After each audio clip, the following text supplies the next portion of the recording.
அண்மை செய்தி. ஆம்ஸ்ட்ராங் கொலை வழக்கில் கைது செய்யப்பட்ட 4 பேரும் எழும்பூர் நீதிமன்றத்தில் ஆஜர்படுத்தப்பட்டுள்ளனர். அதனை அண்மை செய்தியாக நாம் பார்த்துக் கொண்டிருக்கிறோம். ஆம்ஸ்ட்ராங் கொலை வழக்கில் கைது செய்யப்பட்ட பொன்னை பாலு, ராமு, அருள், ஹரிஹரன் ஆகிய 4 பேரும் எழும்பூர் நீதிமன்றத்தில் ஆஜர்படுத்தப்பட்டனர். விவரங்களை செய்தியாளர் ராகவேந்தர் வழங்க கேட்கலாம். ராகவேந்தர், தற்போது 4 பேரும் நீதிமன்றத்தில் ஆஜர்படுத்தப்பட்டிருக்காங்க. விசாரணை குறித்து விவரங்களை பதிவு பண்ணுங்க.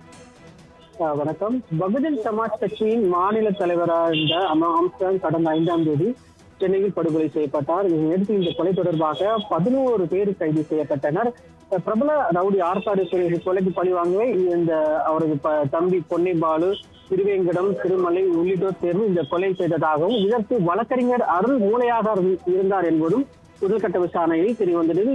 இந்த வழக்கு இதனையடுத்து கிட்டத்தட்ட இந்த முதல் கட்டமாக 11 பேர் கைது செய்யப்பட்டது. இதன் அடுத்த கட்டமாக அதிமுகவை சேர்ந்த மலர்கொடி, தமாகவை சேர்ந்த ஹரிகரன் மற்றும் திமுகவை சேர்ந்த சதீஷ்குமார் என மேலும் 3 பேர் கைது செய்யப்பட்டனர்.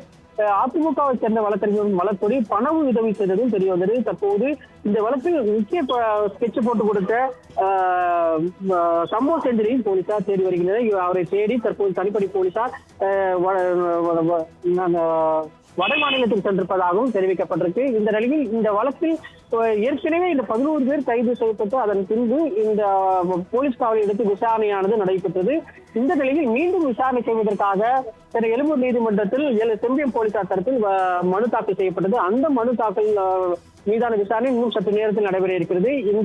அந்த மனு மீதான விசாரணை கிட்டத்தட்ட பொன்னை பாலு மற்றும் ராமு, அருள், ஹரிகரன் ஆகிய 4 பேரை மீண்டும் விசாரணை செய்வதற்காக இந்த மனு அளிக்கப்பட்டதாக போலீசார் தரப்பில் தெரிவிக்கப்பட்டது. அந்த மனு மீதான விசாரணை இன்னும் சற்று நேரத்தில் விசாரணை வர இருப்பதாக தெரிவிக்கப்பட்டது. ஏற்கனவே வீடியோ கான்பரன்ஸ் மூலமாக தான் இந்த ஆஜர்படுத்தப்பட்டு பின்பு விசாரணை செய்யப்பட்டது. ஆனால் தற்போது முதல் முறையாக எழும்பூர் நீதிமன்றத்தில் ஆஜர்படுத்தப்பட்டிருக்கிறார். அது எழும்பூர் நீதிமன்றத்தில் ஆஜர்படுத்தப்பட்ட பின்பு தற்போது எழும்பூர் நீதிமன்றத்தில் மட்டும் கிட்டத்தட்ட 100க்கும் மேற்பட்ட போலீசார் பாதுகாப்பு பணியில் ஈடுபட்டு இருக்கிறார். ஏனென்றால் இந்த 4 பேரும் அவர்களுக்கு அவர் யாராவது தாக்கக்கூடும் என்ற கோணத்தில் தற்போது போலீசார் முழு பாதுகாப்பில் ஈடுபட்டிருப்பதாக எழும்பூர் நீதிமன்றத்தில் போடப்பட்டிருப்பதாக எழும்பூர் போலீசார் தரப்பில் தெரிவிக்கப்பட்டிருக்கு. இன்னும் சட்ட நேரத்தில் இந்த விசாரணையானது நடைபெற இருப்பதாகவும் 1 வார கால அளவிற்கு விசாரணைக்கு எடுத்துக்கொள்ள நீதிமன்றத்தில் மனு அளிக்கப்பட்டிருப்பதாக தெரிவிக்கப்பட்டது. ஆனால் இன்னும் விசாரணைக்கு பின்பே 7 நாளா அல்லது 4 நாட்களா என்று இன்னும் சட்ட நேரத்தில் தெரிய வரும். ஆம்ஸ்ட்ராங் கொலை வழக்கில் கைதான 4 பேரும் தற்போது எழும்பூர் நீதிமன்றத்தில் ஆஜர்படுத்தப்பட்டுள்ளனர். விசாரணை இன்னும் சற்று நேரத்தில் தொடங்க இருக்கிறது. விவரங்களை வழங்கியதற்கு நன்றி ராகவேந்தர்.